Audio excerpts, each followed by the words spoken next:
butterfly. All right, so last couple weeks we've been in our butterfly series. We're going to continue down that path, but now we're going to go from the top side. I'll tell you, there's not a ton of submissions I recommend attacking from top butterfly. You just don't have enough control to attack efficiently or effectively. I just don't. There's a couple little things you can do that are cheeky more than anything. I wouldn't really even consider them effective. So when you get into top butterfly, whether you got here via him pulling, which is the most common answer of how you get here, is people suck at wrestling and they go, oh, I'll just sit down on my butt because that's realistic. And so then we have to deal with this, right? And so when you get here, realize no one ever pulls butterfly guard because they don't know what they want to do here. Realize most people have a game plan very quickly here, and you want to start to address that problem as soon as possible. One of the first things I like to do is a very similar pass to what we did when we were passing half guard. We're just going to look to weave pass. So when I'm here, James is going to sit, we're going to be working, boom. I'm going to look to fight for that inside control, and I like to pass with my dominant hand on top. So this is going to be my weave hand. So that hand's going to come under, through, and I'm going to look to grab the top of his knee. And I'll spin here in a second. As soon as we get here, I'm going to look to drop my shoulder right above his knee, posting my legs back. Now, one of the big differences of weave passing in butterfly versus when they have half guard is you don't have a lot, you have to get him to his side or to his back very quickly. Most of the time you will start this from them sitting up. So if I'm here with James and we're working here, he's going to be going to go for underhooks and do things. I'm looking for that control, boom, boom, and I have to get him to that side very quickly. As soon as I get him to that side, the benefit of weave passing butterfly is it is a little bit quicker than half guard because his leg's not hooked in. You can generally step through a little bit quicker. So when we're here, I'm going to push my unicorn horn straight through his chest here. Look to split his legs. Bottom knee to the hip. Top knee to the shoulder. Escape that hand. Controlling the head. It's 90% the same pass we did in half guard. That's why we're just going to review it quickly. Then we're going to work to a few other passes. But we're here. We're hand fighting. We're trying to keep control. Boom. I like to just turn him with that bicep grip here as this hand weaves in. Bam. I look to drive him flat as I walk past, splitting his legs as much as I can. Bottom knee to the hip, scooping that head, top knee to the side. Take that control. Questions on this? And we'll walk through it a few more times, but it's, like I said, we did this pass not 4 weeks ago, not a full month ago.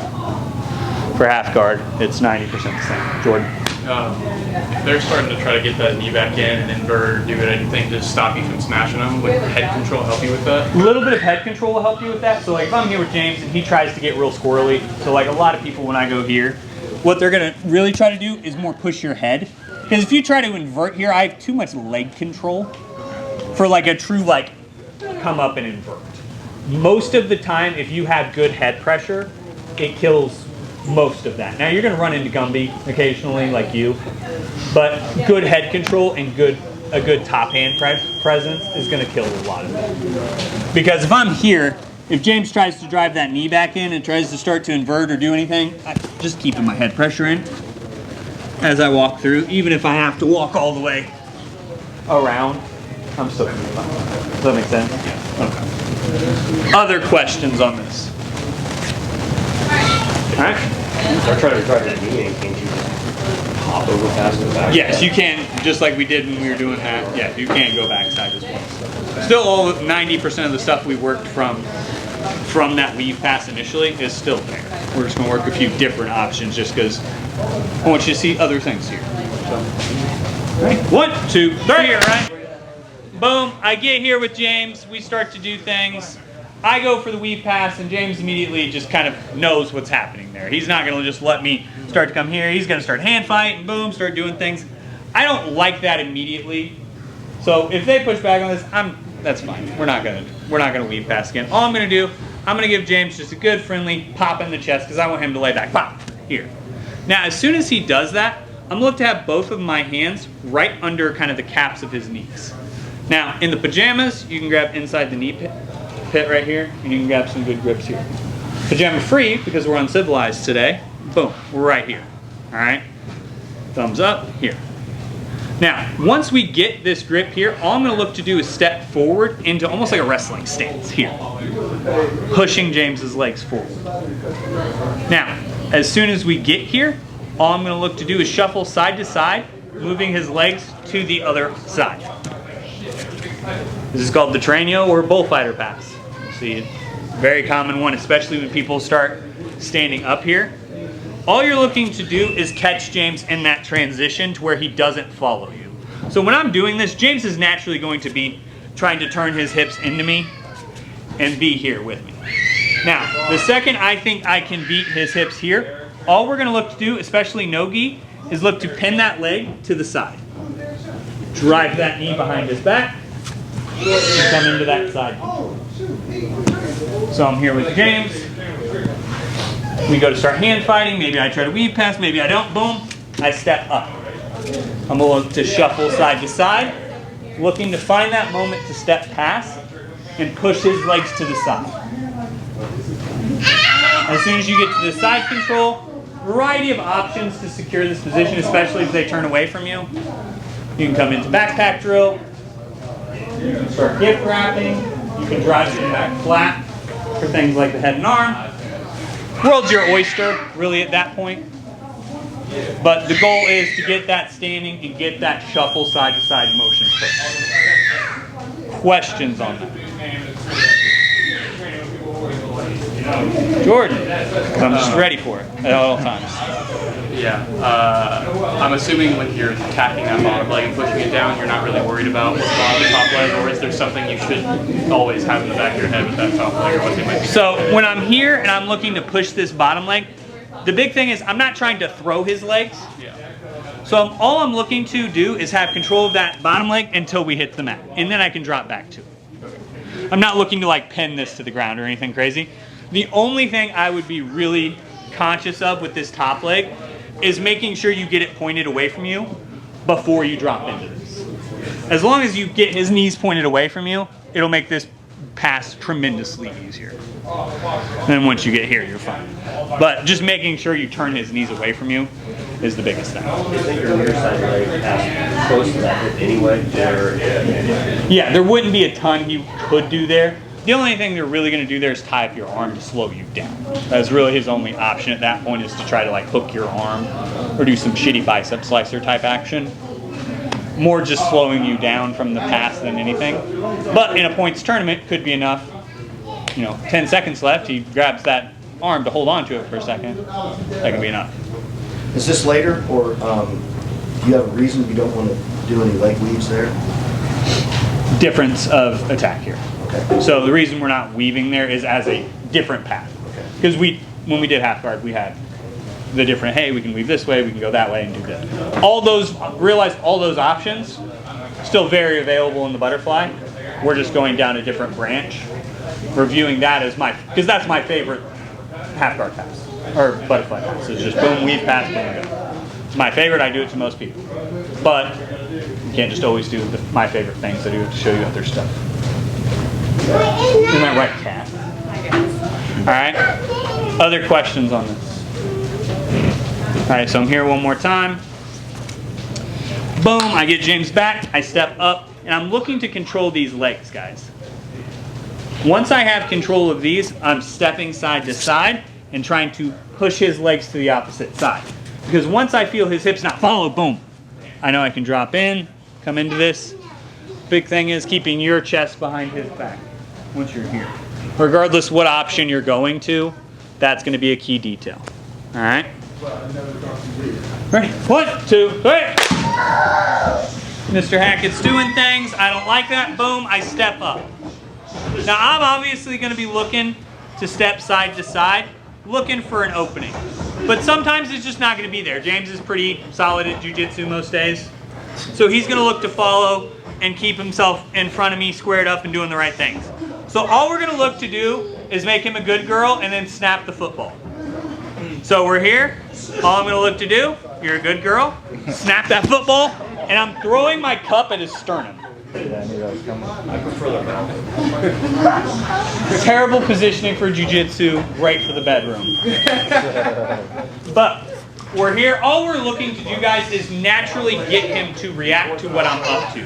So if I'm here, boom, I'm doing things, naturally James is already trying to follow me. So I'm gonna look to just kind of push his legs out wide just that little bit, to add that little bit of hip flexor discomfort. As soon as I do that, I'm just gonna look to roll my hands from the fronts of his knees to the sides. Here. As soon as I do that, I'm snapping his legs down, and I'm not trying to jump over his legs. The big mistake I see when a lot of you do this is we get here and then we play fucking hopscotch for some goddamn reason.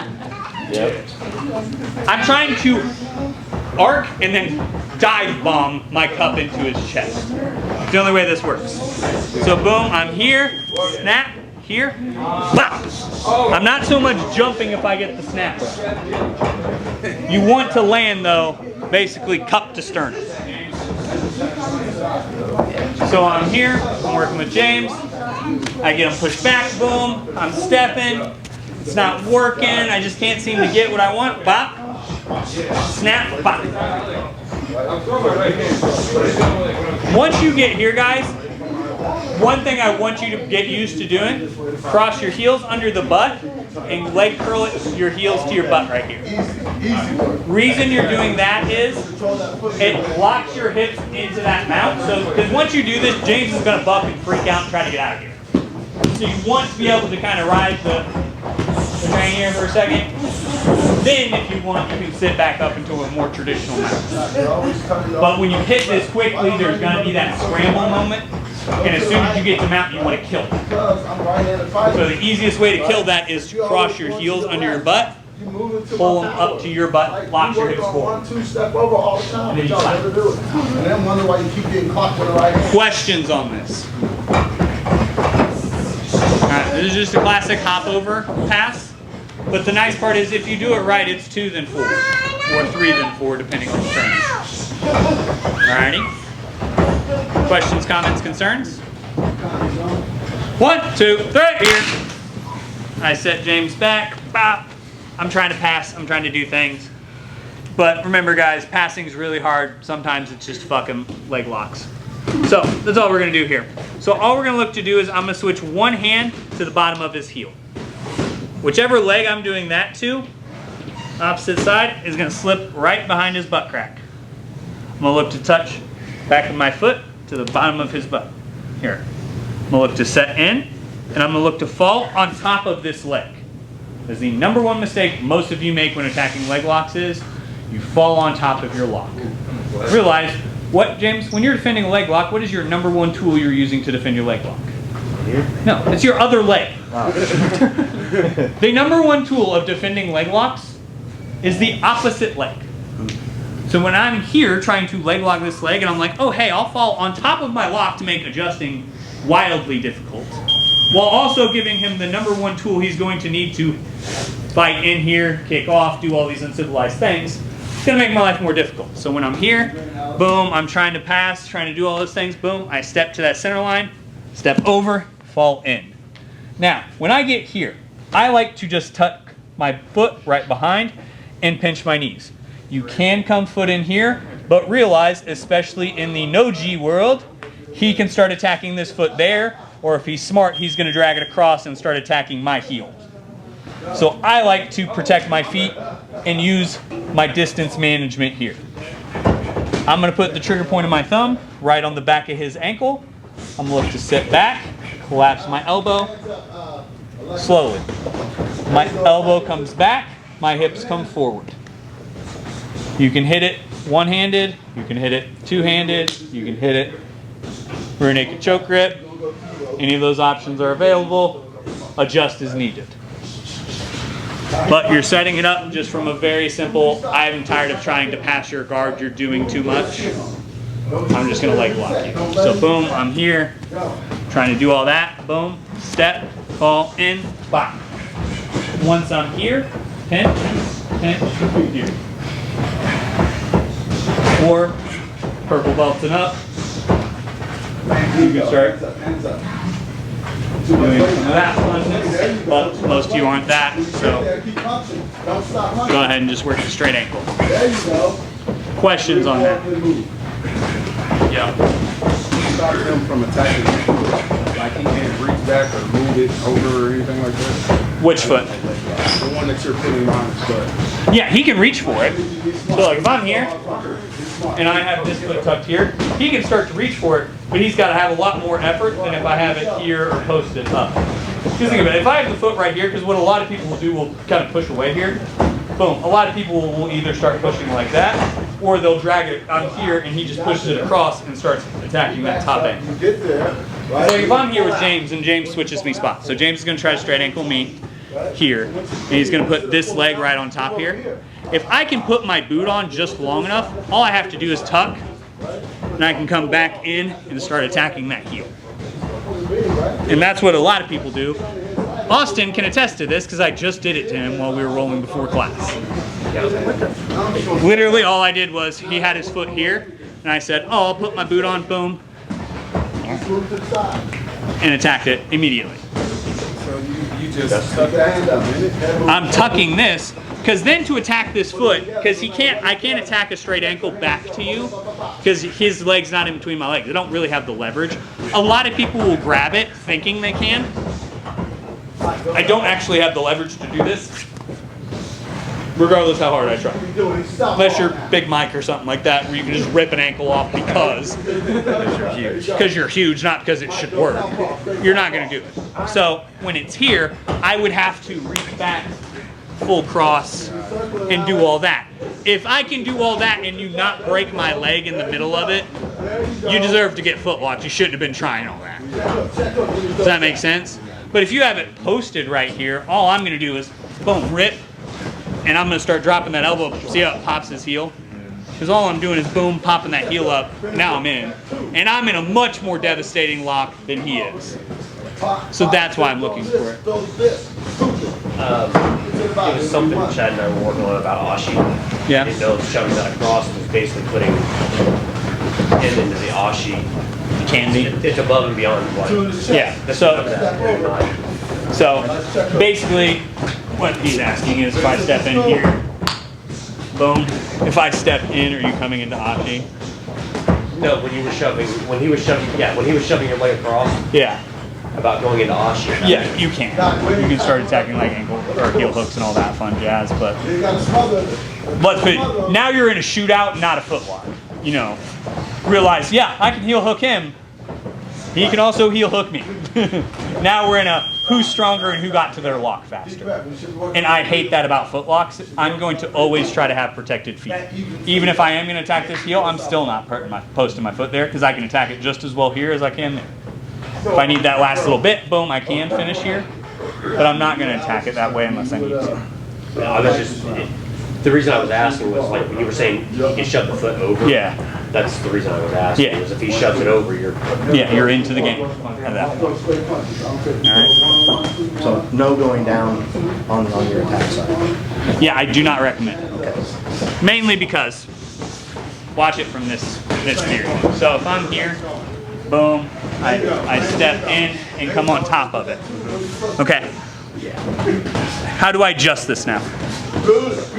Okay. How do I fight him back flat if I need to? Great. What's going to be his number one tool to defend this? Boom, there. How easy is it going to be for him to do the hop over knee escape? Now, how easy is it for me to adjust now? How easy is it for him to do the hop over escape? How easy is it for him to engage this leg in the defense? Very good. I'm not saying you can't fall this way. Even if he does. Yeah, it's suboptimal, subprimal, or whatever the fuck that dude was talking about. Go ahead. But yeah, Take his foot home. yeah. Don't. If you fall that way, you fall that way. Address your concerns at that point. But if I have choice in this world, I'm gonna fall on top of that leg because go to any good leg locker and they'll tell you. First thing you got to do to defend a leg lock is get your other leg engaged. That's one. Alright? So you just stretch it around that shoulder. Like you post your foot during that roll up to like the top of the hip, have it like go across. Yeah, you can post it to the hip, just realize I can still push it across. Like it's all risk reward. Yeah. So like if I'm here with James and like I'm attacking this foot, if I post this foot, regardless what what variation of that post you want to do, whether it's a toe push, heel in, heel out, doesn't matter. All James has to do is push that heel one way or the other and start attacking. Does that make sense? So that's why I'm coming here, even kind of doing that praying feet thing that we talk about all the time. I'm just going to pray my feet here, because boom, I'm in now.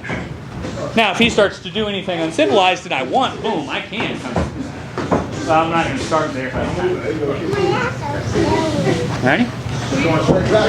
One more time. Jordan. Just one minor control detail. I'm not sure if it matters much with the straight ankle, but once you hit the ground, your bottom foot, that you're going to squeeze for that knee, are you going to then attach the other side of that leg, like on the other side of the butt, or you're not sure? So I'm looking to keep that foot kind of curled up on the butt here. And Like here. which side? Like, are you going to focus on Yeah, the onto bottom leg so you can't do anything, or the top leg that you're attacking? Top leg that I'm attacking. Because I'm on top of the bottom leg. So the bottom leg's I'm not really trying to control it. And even then my foot's not going to be what controls that. If he starts turning to do that jump over his hip, is that when you switch it to try to like one side? Yeah. Use that leg? If he starts coming this way, then I would either start to Yeah. come over here and start attacking that way, or I would start doing like a hugging and start attacking in that way. Yeah. So it was just vary on what he's trying to do. But it's going to be very hard for him to do that hop over escape because we're on top of this leg. So if James tries to start hopping over this way, I have good control. I can set him back I don't down. like if he tries to turn his Belly down, belly down. Oh, if he goes this way, No, the other way. If he goes back step, he goes. If he like starts to like switch his hip, if he's in here, Oh. and he just switches his hips so he can now hop over. Oh, if he wants to go that way, that's fine. Follow it. hands up. Yeah, he's setting into it. So James feels really great right now. Down with a couple bodies down. Nice, then move. So I'm here with James. Get your angle. So like when I'm here and he pushes that leg over, Great work. it is reaping. This is reaping, yeah. But in Nogi, reaping's very limited when they'll call that. Now, at white belt, occasionally it still will be reaping, but in the pajama free party, it's not considered reaping because they don't care about reaping, because generally you can attack leg locks. So the reason reaping is illegal at most tournaments is you cannot manipulate the knee in a spiral motion. It's phrased differently regardless, but basically you cannot attack the knee other than straight up. So by reaping, you're engaging on that knee in a spiral. That's why. Does that make sense? So yes, reaping is still a thing, but it's not a DQ in Nogi, most Nogi. Yeah. Not at anywhere you can feel hook, yes. There you go. You gotta take it to him. Keep that hand up. Right hand stays glued when you Alrighty. put that. 1, 2, 3.